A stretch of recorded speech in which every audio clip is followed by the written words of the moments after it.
Hello everyone, আজকে তোমাদের সাথে শেয়ার করব যে ডাল পুরি কিভাবে তৈরি করে। এখানে আমি পেস্ট করার জন্য নিয়েছি ছোলার ডাল, রসুন, লবণ, কাঁচা লঙ্কা। ও মা গো,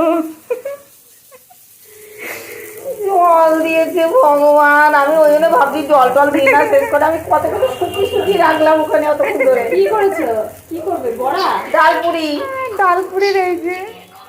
এখানে আমার শাশুড়িমা ছোলার ডালগুলো 1.5-2 ঘন্টা মতো জলে ভিজিয়ে জলগুলো ঝরিয়ে রেখেছিল, কারণ যখন বাটবো এই জিনিসটা যেন একটু ঝুরঝুরে থাকে।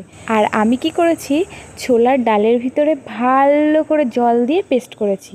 এখন একটু জল জল হয়ে গেছে, তো আমি কি করব, সেটা আবার কড়াইয়ে তেল দিয়ে ভালো করে শুকিয়ে নিয়েছি। কিন্তু যা করেছিলাম ওটাও খেয়ে দেখলাম খারাপ হয় না, কিন্তু শাশুড়িমা যেটা করতেন সেটা আরও বেশি ভালো হতো। কারণ কাঁচা ছোলার ডাল আর লঙ্কা লবণ দিয়ে একসাথে পেস্ট করে, একটু ঝুরঝুরি করে পেস্ট করে, ওটাই পুর করে ময়দার ডোর ভিতরে দিয়ে ভালো করে বেলে ভেজে দিলে ওটা আরও ভালো টেস্টি হয়। কিন্তু আমি ওটা করেছি, কিন্তু ওটাও ভালো হয়েছে। এবার বলো তোমরা কোন ডালপুরিটা করতে চাও। আর আমার তো ডালপুরি রেডি। তো আমার আজকের ডালপুরি কেমন লাগলো অবশ্যই কমেন্ট করে জানিও।